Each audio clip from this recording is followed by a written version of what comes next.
I'm going to show you the 6th game of the Fischer-Larsen semi-final candidates match, played in 1971 in Denver. Remember, Fischer had won the first 5 games of the match. Quite an extraordinary performance, particularly after demolishing Taimanov 6-0 as well. So this was really unprecedented. So what would happen in this 6th game? Well, Larsen had the white pieces. Would he, meekly play solidly, maybe play for a draw and just halve out? Or, well, that was Larsen's first move. Pawn to f4, he came out swinging, and that shows, I think, the character of Larsen and his sporting nature as well. He wanted to have a proper game, and very sporting and very generous too, actually. He wasn't going to let Fischer off with a couple of draws or something like that.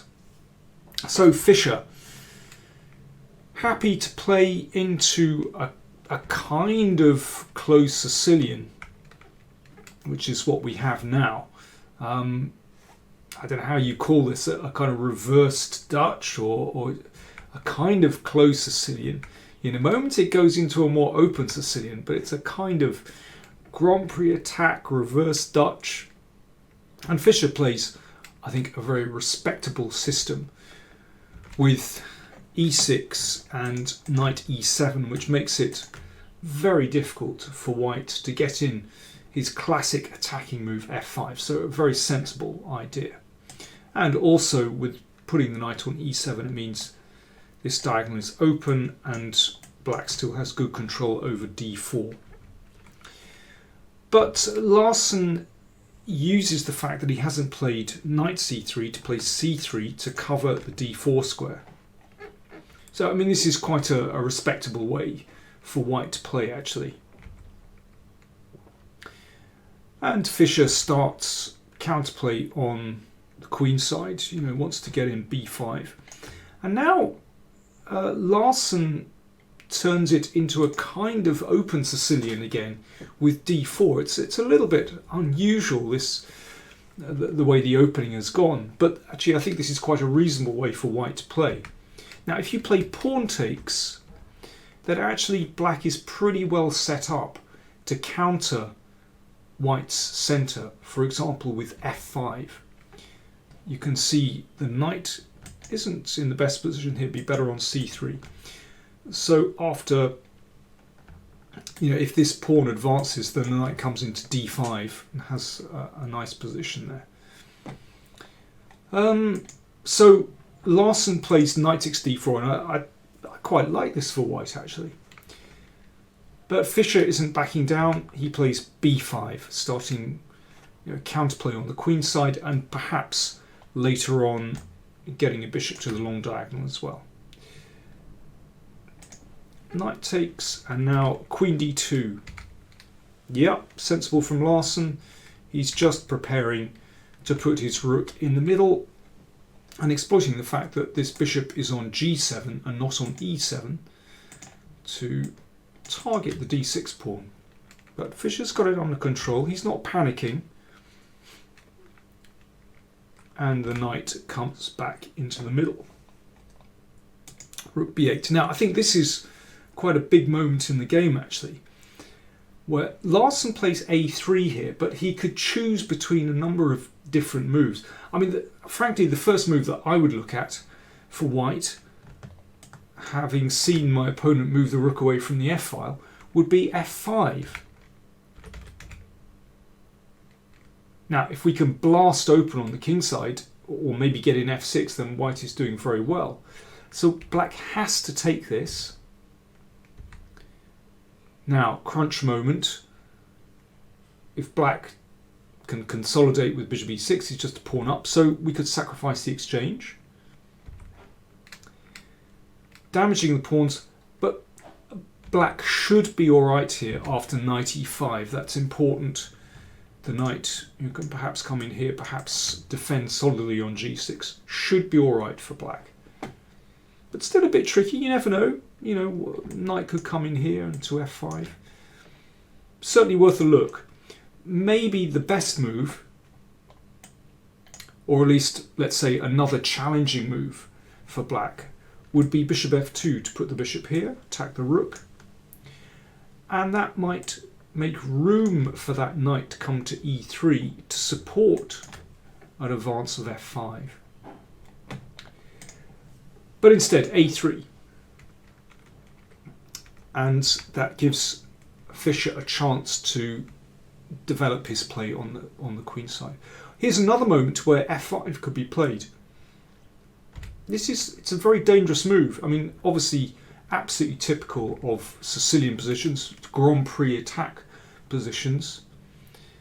You give a pawn, but you get some squares, and you get some play here. It's a tricky position, and probably you'll have to sack an exchange as well.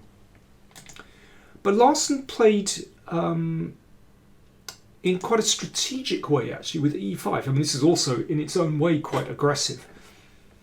Exploiting this pin so the pawn can't be captured. And the bishop has to go back to f8. So it looks as though Larsen has actually achieved something here. Black has had to go backwards. But actually, there are pros and cons to this advance. It does mean that this diagonal is weakened. White is quite open here. So if, for example, white took here, then the initiative would pass over to black. Black is very solid on the king side, actually. And then, it'll be time to get that bishop to the long diagonal, and the initiative swings over to black. So Larsen played a very interesting move here. b4. Now, I think he was, perhaps hoping that the knight would come into c4. And then in this case, a couple of things. Bishop c5 is interesting. Bishop d4 also interesting, giving white a sort of solid chain in the middle of the board, blocking out black's pieces, and then perhaps knight e3 and swinging over to the king side. Very dangerous. But Fischer was very aware of what was going on and played knight c6. Excellent move. He still wants white to take here, and then he starts to fight back here. Knight d4, but Larsen isn't backing down. He brings his knight into the middle, and he offers a pawn in the middle of the board. Now, I think Fischer is pretty brave to take this, because the f-file is open. You can see the knight, the queen and the rook all on this diagonal. So, just to take this and to put up with moves like this is quite tricky. You have to be very, very aware of what's going on. Now, black is all right here, but it's still rather tricky. In fact, after knight takes pawn, Larsen played bishop g5. Now, a really cold-blooded move from Fischer. He's got to be very careful of the bishop coming in here, or even cutting back here. He played rook d5, which looks a bit awkward. Actually, an excellent move, giving that knight protection, and even preparing, one day to double on the d-file. Queen f4. So again, looking at this pin, looking down the f-file. Bishop g7, good move. Just keeping everything nice and solid. And now Larsen starts to, just start hacking on the king side. But I think by this stage, it's clear he has compensation, but black seems solid enough. It's actually even possible for black to take here, but Fischer played rook b7. That's a very practical move, making sure that his queen is defended. And you're also taking the rook off that diagonal as well. Pushing on might be best, but Larsen played bishop f6. This was taken. And, it's possible just to play queen e7 here to drive the queen away, go for an endgame, but Fischer very daring, played queen c3. And, you know, Larsen certainly has the initiative here. Of course, you don't want to take this. h6 is coming. Yeah, actually, h6 in that position. Yeah, there's still a queen e3 check, actually. So let me see. Rook takes... No, not h6, but we could play queen e5. Yeah, that's better, exploiting the pin. And then h6 comes. So after h5, Fischer taking no chances. He simply took on h5. In fact, Larsen had a draw here, and I suspect he would have seen this during the game. He could play knight takes pawn. Now, obviously, pawn takes leads to mate, so bishop takes, rook takes, check, and this is a draw by perpetual check. White doesn't have anything better than this, and so on. But Larsen, you know, you have to admire his spirit. He kept hacking on, hoping that something would turn up. And he almost got there.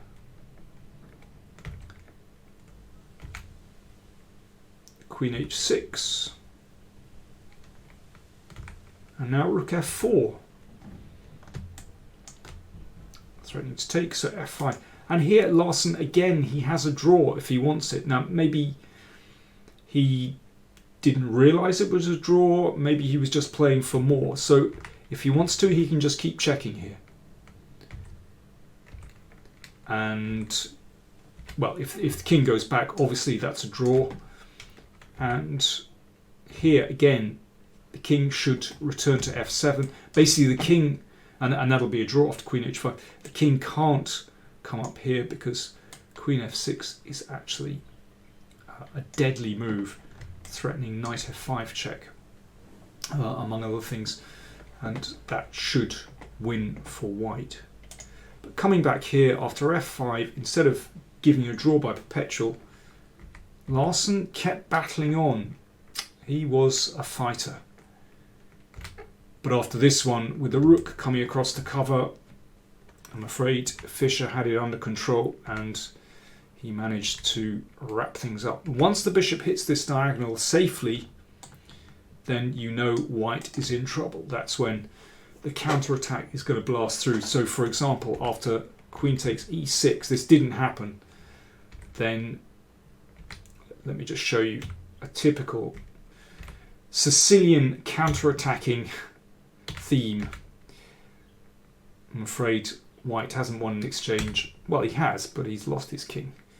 After that nasty check and queen takes g2. So let's come back here. So bishop b7 just played. Knight takes. And Fischer consolidates with this move. Obviously the endgame is hopeless for white. He's 2 pawns down. But this is also the end for white. Now, to save the piece, he had to go into the endgame. And this is obviously hopeless. Well, Fischer didn't even attack. The g2 point, he played bishop d5. And that means that this knight is trapped. And now, well, a simple threat of h6, for example. And that's the end. So, check here and here. Larsen resigned. Match was over. 6-0 wipeout. Extraordinary. After the match was over, Larsen complained about the heat. He thought the organisers had arranged the match, wrong time, wrong place. He said it was too hot and it made him feel very languid. And he said that he saw chess pieces through a mist. He just couldn't think properly. Might have had something to do with Fischer's play. There's a very interesting comment from Tal on the match, writing in the Soviet chess newspaper 64. And I'm grateful. I took this from Spektrovsky's translation on chess.com. Tal wrote, analysing the Denver games, you can come to a conclusion that a couple of them could have been drawn. Well, I think that's true. We've seen that in the games, that in this game Larsen could have drawn, and he had a chance to probably make a draw in an endgame as well. So a couple of games could have been drawn. By the way, I think that Larsen didn't have advantage for even a single move. He's talking about the whole match, and that is true. Having been through all these 6 games, there was not one moment when Larsen actually held the advantage. Now that is extraordinary in a 6-game match, actually, over the 6 games. The 6-0 score shows both the American's ruthlessness and his monotonousness.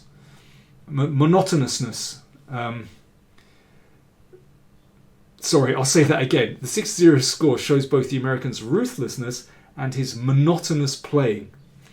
And Tal is quoting those words, ruthlessness and monotonous, from articles that, about Fischer. But quite frankly, I'm jealous of him. A typical Tal, he wasn't afraid to call things as he saw them. So he said he was jealous of Tal. Sorry if I garbled that quote from Tal, but you can read it here in the annotations. But I think that was very interesting, very objective view from Tal, actually.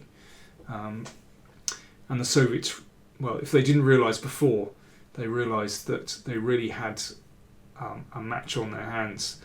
Something, Fischer was something very special. Of course, that meant that Fischer qualified for the final of the candidates, and he would be playing against Petrosian, who beat Korchnoi in a very tight match indeed. All draws apart from one solitary win by Petrosian, and it was a very close match indeed.